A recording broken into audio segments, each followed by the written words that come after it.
अस्सलामुअलैकुम, आप देख रहे हैं के न्यूज HD। मैं हूं हारिस अली शाह गिलानी। चलते हैं आज की अहम खबरों की तरफ। रुक करेंगे आरिफ वाला का, जहां से रिपोर्ट कर रहे हैं हमारे नुमाइंदे मिर्जा फाहद। रमजानुल मुबारक में दर्जियों के काम में इजाफा हुआ तो लोड शेडिंग दर्जियों के काम को मुतासिर करने लगी, जिसके बाइस शहरी कपड़ों की सिलाई के लिए दरबदर की ठोकरें खाने पर मजबूर हो गए।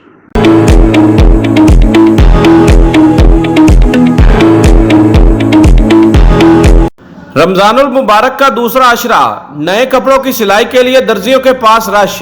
दर्जियों के नखरे भी आसमानों पर, लोड शेडिंग के नाम पर कपड़ों की सिलाई करने से इनकार।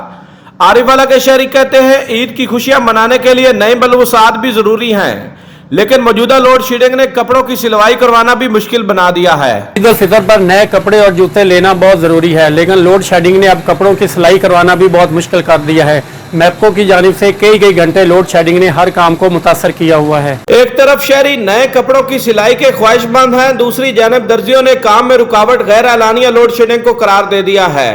मुबारक में टेलरिंग के काम में तेजी आ जाती है, लेकिन पिछले दिनों से जारी लोड शेडिंग से परेशान है। शहरियों ने मुतालबा किया है रमजानुल मुबारक में लोड शेडिंग को खत्म किया जाए, ताकि ईद उल फितर के मौके पर हर कोई नए मलबूसात पहन सके। मजीद खबरों और अपडेट्स के लिए हमारे साथ रहिएगा। तब तक के लिए अपना ख्याल रखिएगा। अल्लाह हाफिज।